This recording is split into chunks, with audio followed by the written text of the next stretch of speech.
All right. Welcome to another episode of Connect and Politic. We're here with a special guest. Please introduce yourself by telling us your name, where you're currently located, and your favorite snack. Oh, okay. Well, it's Reginald Carson. I am in Atlanta, Georgia. And my favorite snack, it would probably be M&M's. M&M's. Any Peanut. I uh, like the, peanut. the OG, just the regular peanut? Peanut M&M's. Is there any? I mean, it's just peanut and just regular M&M's, right, Mike? Yeah, some people like the Christmas, Halloween. I don't do all that. No. No, I don't do all that. I'm old school. I see. Do you remember your favorite food as a child? Pizza will probably be, but my folks are from Alabama, so they like to eat that old school stuff, which was like, I would come home some days and they would have cow tongue. I'm like, what in the world is this? I'm not about to eat that. So yeah, man, pizza for me. Yeah, what kind of pizza though? Like from Pizza Hut or pepperoni? Just regular pepperoni pizza. I'm from Philly, so I like a thin slice. Okay. Just regular New York style pizza. I'll Which, get into the deep dish though. Chicago, I like the deep dish every now and then. Yeah.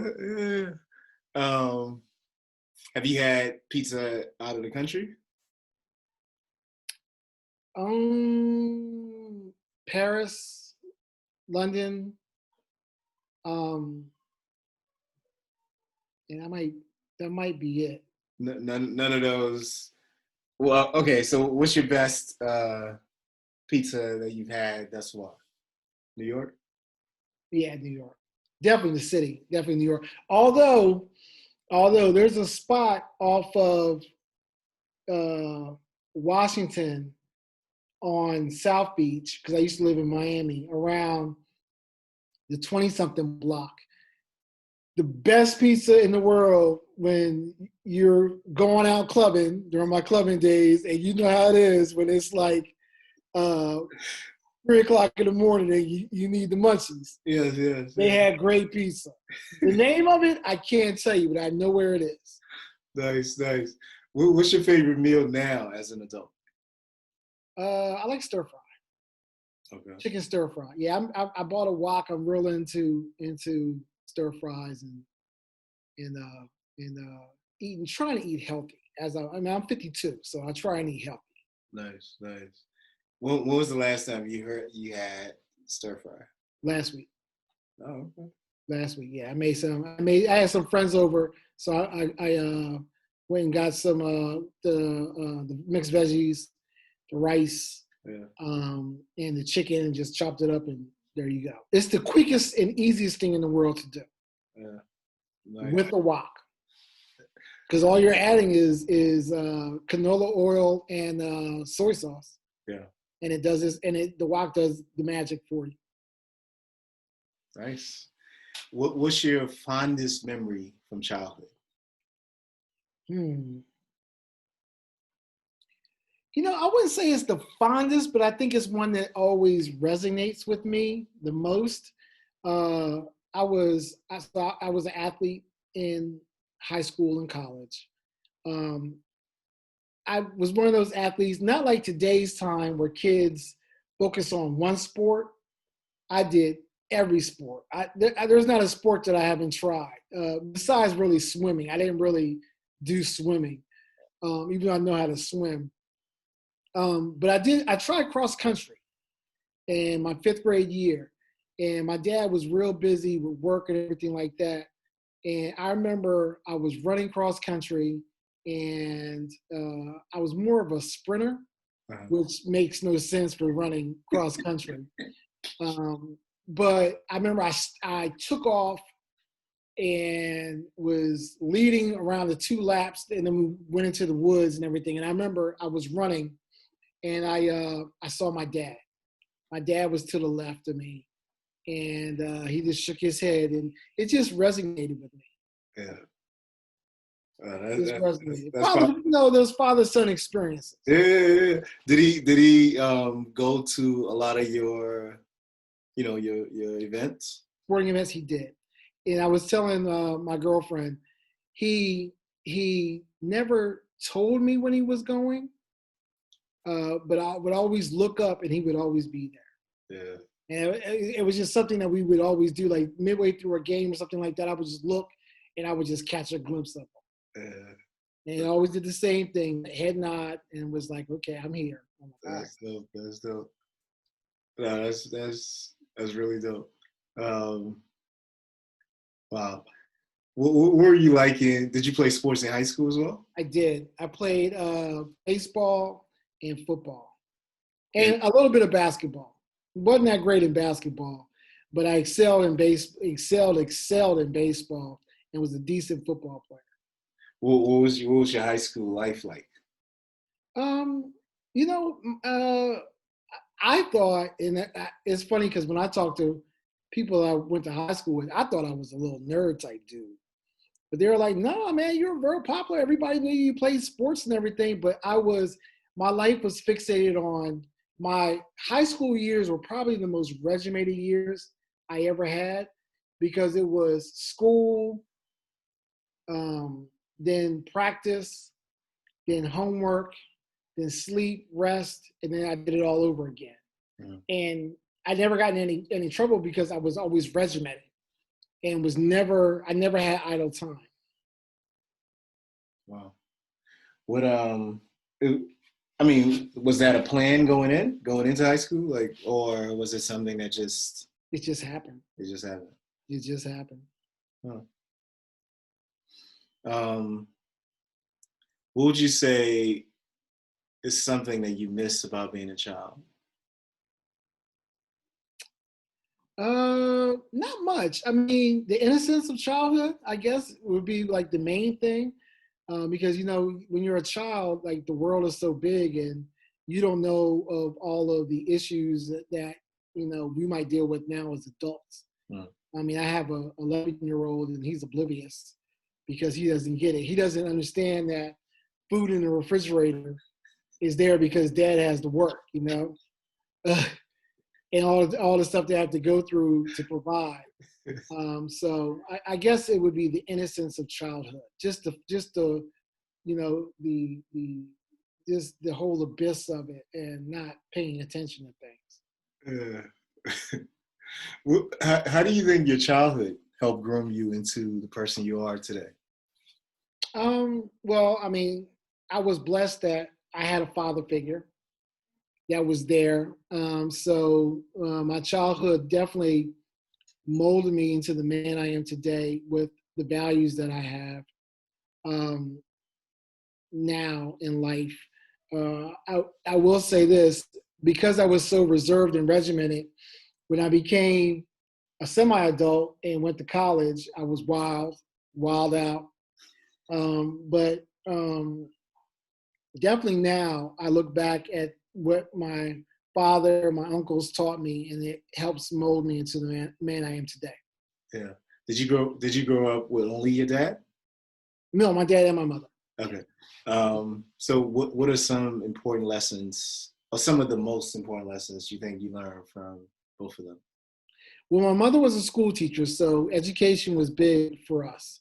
So she taught me the value of education and the value and responsibility of being a Black male. Both of my parents were from the 60s, so they were civil rights kids per se. They lived the civil rights movement in Alabama. So I that was instilled on me in a very early age. I grew up in the 70s and 80s of when being a Black person was not per se as it is now.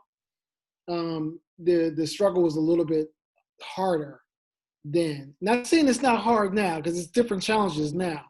But it was definitely, you knew you were Black then. You definitely knew you were a Black child.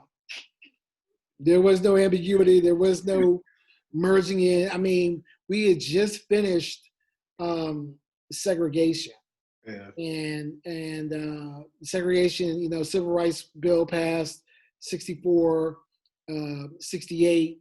And we were I came around in 68. So I was raised when things were starting to integration, all that, busing, school busing was normal, but it was subliminal with the suppression of racial tensions and things like that.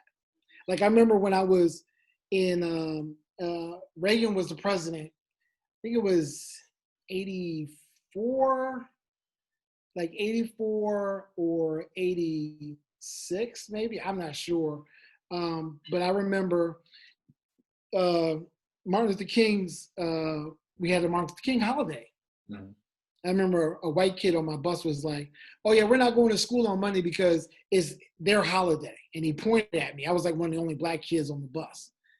And so it was just dealing with things like that were, the first real signs of, as a kid, racial inequality. Yeah. Where did you grow up? In Philadelphia and Delaware. Split time between the two. So your parents, born and raised in Alabama, but moved to Philly and raised you? Yeah. My dad took a job overseas, went overseas to the Philippines. I was actually born in the Philippines. Oh. And then they came back and he took a job in Delaware. Nice. Good stuff. What are your favorite things to do for self-care? Well, I mean, I don't know how much of self-care it is, but I like to smoke cigars, drink scotch. I got scotch up there. So I like to, when pre-COVID, I was an avid boxer. So I would be in the gym. I like to hit, the box. There's nothing more therapeutic than legally hitting somebody in the face and in the body. And that's the competitive athlete that comes back out in me. Yeah. I was boxing with guys. I was a registered amateur boxer for the state of Georgia. Nice. 2-1, by the way. 2-1 record. Nice. And at age of 50 years old. So it was exhilarating to be fighting kids that were like half my age and giving them the business. Getting busy. Yeah. My coach told me that I he understood I was a baseballer and a footballer, but he's like, you might have missed your mark. You should have been a boxer. Oh, no. Because I'm pretty quick with these. Yeah. Nice. So okay, so boxing, smoking cigars, drinking scotch. And I generally I try and take some time to just self-reflect on a daily basis. And so if you want to call that a form of meditation, that might be it as well. Just that, and, just spend time with my kid. Yeah. And that's the gist of it. And what would you say are some of the things you do for self-growth? Read. I try and stay current on, and I'm constantly going through educational seminars and sessions for work, for social groups that I'm involved in, networking with brothers like yourself to grow my tree of individuals that we can get through this world and life together. Yeah, nice. So you mentioned reading. The first question is, what are 3 of the most impactful books that you've read? And then the second part of that question is, if you were to write a book, what would it be about? So obviously the Bible. I'm a spiritual person, so the Bible, even though I haven't fully read the Bible in quite a long time, but I did read it when I was younger. The autobiography of Malcolm X, definitely heavily impacted. And what else? I've read so much. The Art of War. That was very instrumental for me in the business aspect of looking at business as a wartime combat. Yeah. So I would use those. And the second part of your question is, if I wrote a book. Well, obviously, like I said during the pre-interview, I have a podcast called The Complicated Gentleman. So the book would have to be either entitled The Complicated Gentleman or What Do You Call a Black Man with a PhD? Question mark. And then the inside of the book will talk about what do you call him. Yeah. So what is The Complicated Gentleman? That's me. Complicated. I mean, in a nutshell, the complicated. So I started a podcast. I was in business. I transitioned my business and sold my business. So my business was my Instagram, on my Instagram. So it was like, all right, I no longer have this business name, and I got rid of it. So what am I going to call myself on Instagram? I have like 20,000 followers. I mean, I had to name myself something. So I actually took some time and I thought. And TCG just came up. That was me at the point in time in my life. I was a divorcee, and my life was for many people, they would look to say, you live this amazing life. But for me, it was complicated. I had boxes that were checked, but the checks might have been crooked. Yeah. They weren't like a full check.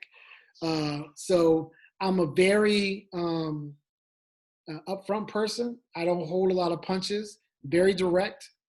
So in doing that, my way of life, I can either rub you the right way or rub you the wrong way. I used to say you can talk to 50% of the people, and 50% will love me and 50% will be like, I don't know. So thus I was complicated.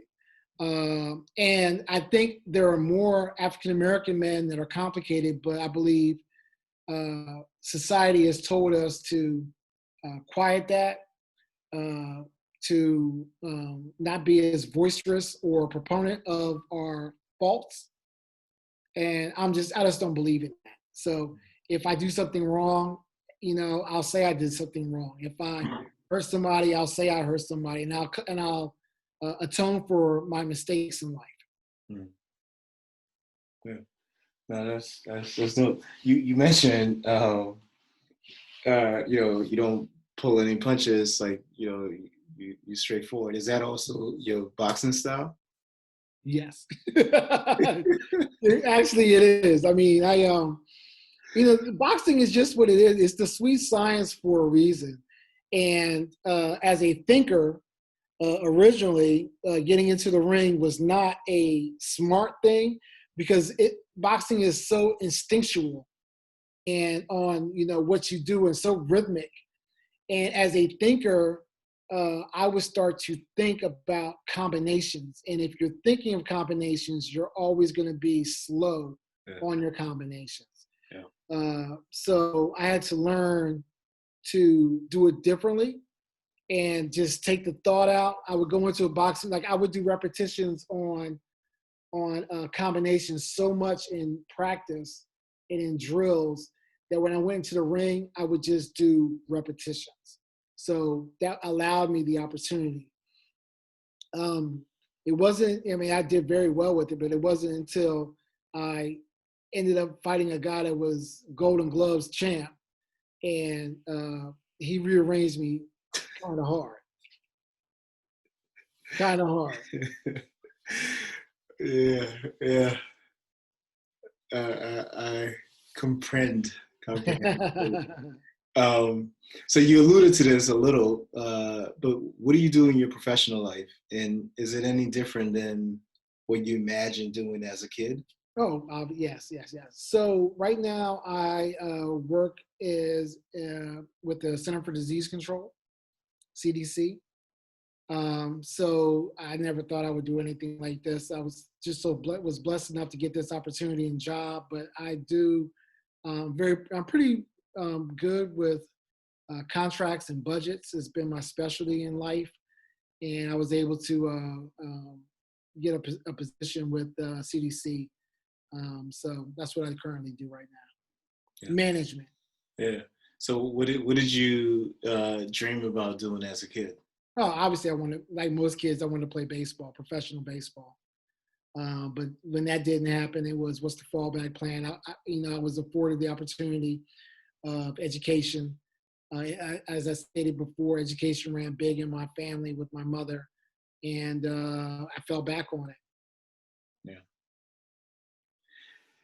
What is there anything on your bucket list that you want to learn or do? Well, obviously, right now I'm in a period of my life where I want to travel. Uh, I've acquired a thirst for knowledge of all things motorcycles. So I'm very big on. I had a bike that I redid myself. So I'm very big. I think the next chapter of my life, when I do retire, I like to have a little small shop and take some courses and become proficient in becoming a bike mechanic. And I like to do that for the remaining part of my life. Just work and fix people's bikes. Nice. What are you a Harley type or? Oh, definitely Harley. Yeah. Yeah. Harley Davidson. Yeah. I got caught up in the brand, so yeah, I'm a Harley man for sure. And you can easily get caught up in that brand because of the historical aspect of it. Yeah. And then it's a way of life for me. Yeah. Well, And then I learned about Wild Bill Johnson, who is for those your guests out there, listeners. He was the first Black AMA rider in the early 1900s, and he ended up owning the first Black Harley Davidson dealership. And to get his AMA card, he was not allowed to race motorcycles as an African American. He had to originally say he was Indian to race motorcycles. But Harley Davidson, I give them credit, they spotted him a license and a dealership. So you had to have a dealership sponsor you to get your AMA, and they gave him a dealership, which was unheard of back then. In the 1920s, 1930s, it was just unheard of. And but he had one. What's his name again? Wild Bill Johnson. Yeah. I have a surprise. I'll show you after we end the recording. Okay. All right. Now my other passion is something that you got on right there. Oh yeah? Yeah, is that Flamingo? No, this is Santos. Oh, this is Santos? Yeah. Okay, so my ex-wife family is from Brazil, and they're huge Grêmio fans. But me, I'm a Premier League fan, so my team is Chelsea. So I'm probably one of the biggest Chelsea fans. Really? We'll see. Oh, I live, breathe. We won our game today in Champions League. So I live, breathe, all things blue. Went over to Stamford Bridge, watched a match at Stamford Bridge, and I'm a huge Chelsea fan. Huge. Wow. So am I. Well, I mean, I have even more treats for you then. Okay. Yeah, I mean, so the Chelsea thing is pretty much, like if you're West African in particular, you have a few options. So yeah, if you're from a francophone West African country, you're probably an Arsenal fan, right? Okay. And then, but if you're from English West African place, you're either Chelsea or Man United. And I mean, so it's like, from birth. That's how it starts, And then, the Chelsea thing in particular, Chelsea was, one of the first clubs to bring in West Africans, and so that, that's how it just became, it became like a staple. Yeah. So I fell in love with them later in life, but I fell in love with them because of one player. Who? Drogba? Didier Drogba. Yeah. So you see, the thing is it's strange, right? Because he's from a francophone country, but he still, went to Chelsea, and that was just because of Jose. Right. But yeah, no, Drogba's, I mean, Legend. one of the best. Legend. I tell folks, I'm like, I got a chance to see Jordan play, and I've seen some of the greats. But Drogba, like, whenever there was Drogba, he had a great career with Chelsea. I mean, a huge career. But I'll say this: whenever there was a big game, any big match, every big match, Drogba always showed up. Like, the stage was never too big for him. Yeah. And he's a big time player. Big. I laughed with my girlfriend. We were discussing it. She follows Chelsea because of me. But I laughed because I told her when Chelsea won Champions League, when Drogba had the header, I passed out. That's how huge of a Chelsea fan I am. When he flicked the head and it went in. I mean, because you know how it is. I mean, it's the 88th minute. I'm like, we're playing Bayern Munich in Berlin. I'm like, there's no way. And when Mata cornered it, and boom, the head went in, and you see all this. I mean, I woke up, I was like, what happened? And my ex was like, he scored. Hold on. So you were like, okay, when Mata was crossing it, were you standing up or you were sitting there? I was standing up. Okay. Look, this is Champions League. I mean, I suffered through the Manchester United loss. Yeah. This is Champions League. I'm sitting there. I'm just like, like, what's going to happen? Are we going to go to the title and not win it? And this is, that year was such an incredible year. We got rid of AVB. We had what was our coach? It's not Maria. What was our coach's name? Oh, I'm drawing a blank. But he came in and halfway through the year. Yeah. And it was. I mean, we beat Barcelona out of nowhere. Torres, who never scored goals, scored goals. It was just a storybook year. And so I was on pins and needles standing up, and when he headed it in, like, all the blood just rushed to my head, and I was like, boom. Like, oh my God, what happened? Wow, that's intense. That's good, man. Good. Okay, is there you threw me off. Because I can talk about Chelsea all day. I can talk about the game, period, all day. Right. I play. I'm a huge. I mean, even when Chelsea's not playing, like, my TV. I mean, I have all the apps, so I watch CBS Sports just to watch Champions League, Europa League. Yeah. I'll watch a Bundesliga match. I'd rather watch soccer than anything else. Okay. I'll watch a Bundesliga match. I'll watch a La Liga match, even though those are more boring to me. Because there's nothing like the Premiership. Because I tell people all the time, you've got, it used to be the top 6 clubs, now it's 12, 10, 12. I mean, anybody can be anybody. Yeah. And then you got, like I was telling my couple of my boys, you got a team like Leeds, who used to be it in English soccer. Now they're back. And now they got their money back, and now they're winning. They're like middle of the table. So, I mean, anybody can be anybody.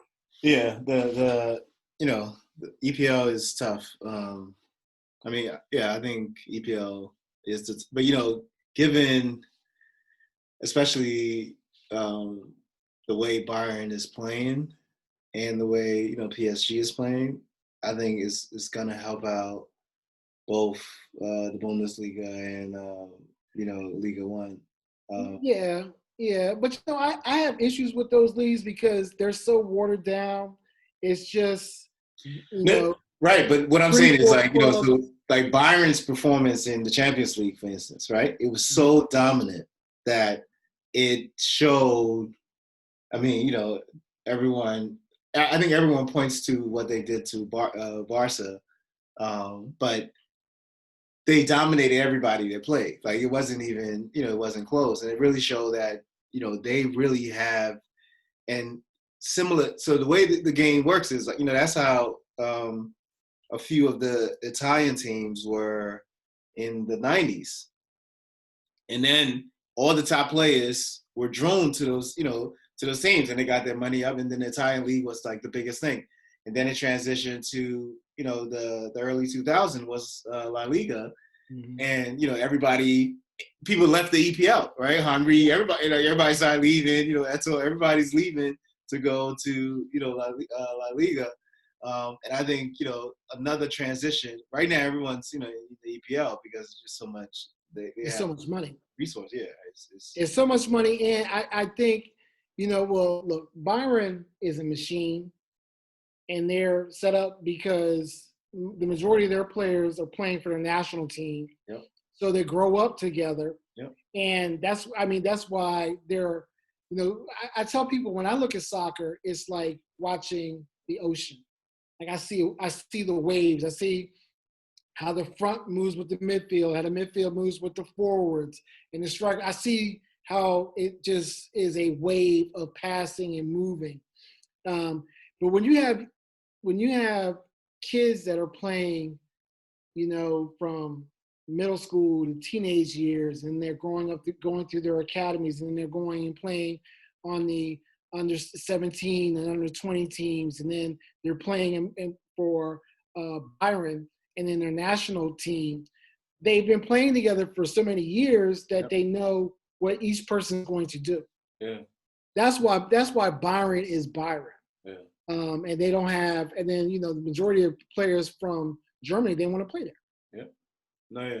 Well, how did you get into the game? Living in Miami, Okay. I lived on South Beach, and every Saturday they would show Premiership games.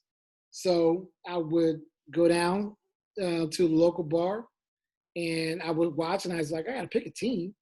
And then there was this West African with a Jerry curl who was running around there kicking the ball everywhere, and I was like, who is that guy? And they're like, oh, that's Didier Drogba. I'm like, he's got it. And I just started following Chelsea and got indoctrinated. Of course, you know how the Chelsea fans are. Got indoctrinated and learned songs. And, nothing.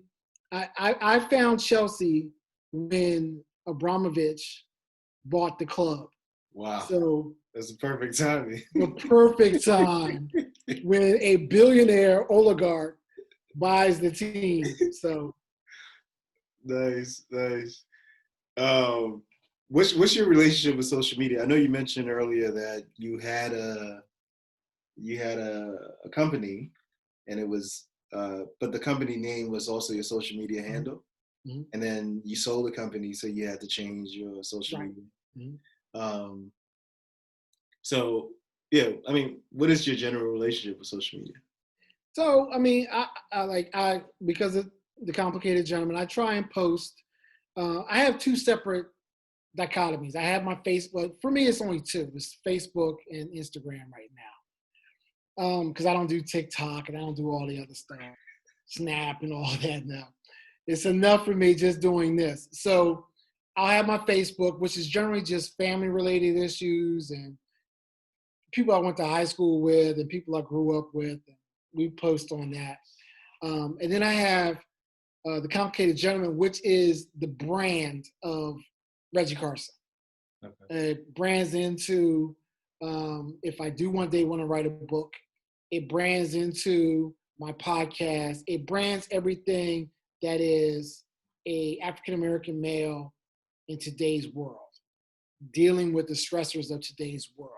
So I generally try and post something on a weekly, well, every 2 days at least, and I try not to let stuff go past that. So the Complicated Gentleman is on Instagram, so you can find me there. Nice, nice. Any advice for your younger self? Stay true. Stay blue. No, no, stay true. That's a Chelsea joke. Stay true to yourself, and don't be afraid to fail, which is a huge one.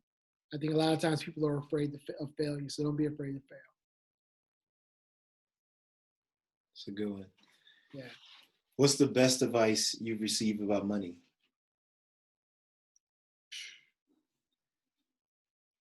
Put away 10 and 15%. Pay yourself first. Save some for a rainy day. Invest. And believe that this world will do what it needs to do on an economic basis and give you your dividends in your later years of life.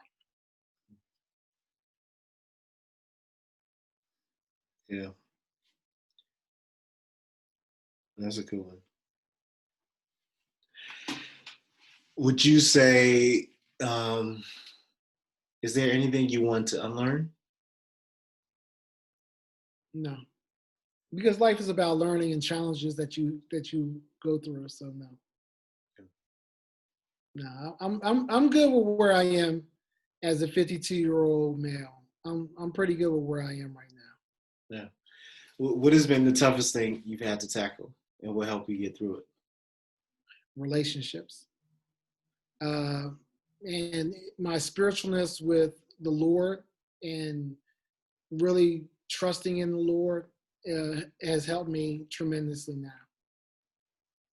Yeah. And knowledge of self. Understanding, what pitfalls that you've been through and how they can facilitate a better life for you. And how you go about learning, or is it just a process? It's just a process, brother. Yeah. There's no manual on what we have to deal with as Black men. First off, there's definitely no manual for us. So you have to learn your place in society and how you can maneuver in the society, and how you can avoid pitfalls and keep yourself out of trouble, and how you can better equip your family for success. Yeah. All right. For a fun question, if you won the lottery tomorrow, what will you do? Ball out of control. Become the most hated man in Atlanta. I would do stuff within reason, but obviously I would invest a sizable amount of it. Over 70% I would invest and put away for generational wealth, not riches, but generational wealth. And that other 30%, after giving to, my church and things like that, yeah, we would have a great time. I would be very well known in this United States as somebody that's just out there traveling the world and just living life. So, I buy a burnt, this phone right here would be gone, and I buy a little burner phone, and you ain't had a burner phone number, you out of luck. Because this phone, I give to somebody, and they'd be like, yeah, he don't answer this phone no more, but you ain't got his phone number? I don't know what to tell you. So, what would you said you'd be the most hated man in Atlanta because you'll be balling out of control. I'm taking it you mean like you'll buy toys? Yeah, I would just do dummy. I would just do so much stuff that's just so ostentatious that people would sit there and be like, really? Like, I would just do dumb stuff. Like, say we're hanging out in the country. Everybody's, we're going to do something in the country, a cookout, we're going to do something like that. I would helicopter rent. For no other reason, because I just want to helicopter rent. And to see everybody's face like, really, that's what you're going to do? like you messed the picnic up. All this paper plates are over there as you helicoptered in. I'm like, well, you know. Just stuff like that. I'm a huge sports fanatic. So at least 1 year, I would take my best friends, my best mates, and we would do a 1 year. This is a lot because I'm asking a lot from people. We would do a 1 year sports blitz. Everything sports related. Because if you look at you know pre-COVID, the sports calendar has stuff going every year. So we would do the Final Four, we would do the Masters, we would do the British Open, we would do Wimbledon, we would do every sport, you know, and don't let it be an Olympic year because we're going to do that. You know, we would do Champions League, we would do Europa, we would do F1 so I can see my man Lewis Hamilton. We would do everything. Yeah, sports year. Yeah. Every weekend we would be somewhere doing something. And that would be a pretty expensive bucket list for me and 4 other guys, but we would do it. Yeah. That's dope. That's dope. When I say forgiveness, what comes to mind? So you have to forgive yourself and you have to do it in your soul. And you have to truly have remorse and hit rock bottom to have true forgiveness. You can't be forgiving if you still have or doing the same type of stuff. You have to have where it's done, you've moved on, and you can ask for forgiveness from it. Yeah. As a parent, you mentioned your son. Do you have other kids? I do. I have a daughter too. Okay. I have an older daughter.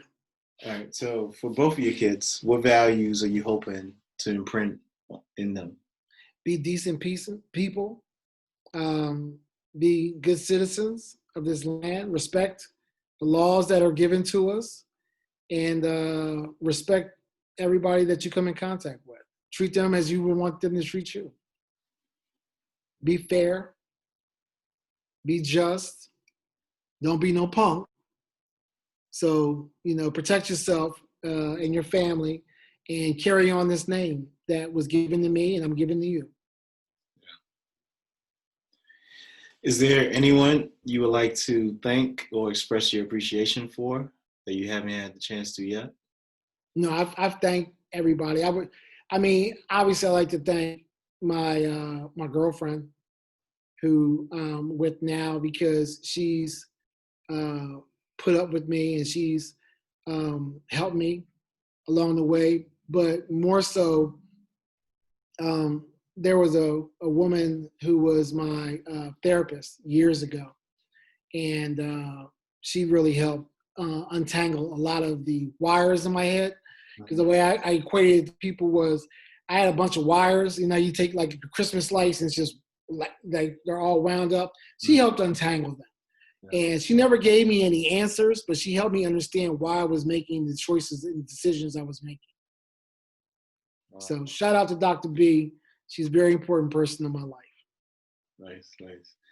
All right, for our final question, how do you define success? Carrying on a good family name. If you can do that, you've been successful. That's the one thing that's given to you by your ancestors. Don't mess it up. And if you don't mess it up and you can pass it along with some good penance, then you've been successful in life. Yeah. Well said, well said. Well, we connected through politic. We definitely have to do this again. Thanks for joining us. Hey man, good luck on your journey.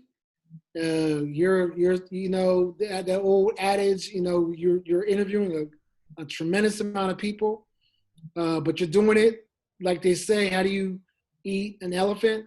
One bite at a time. So you're doing it, and I'll make sure that I give you somebody to interview next. For nice, sure. Nice, nice.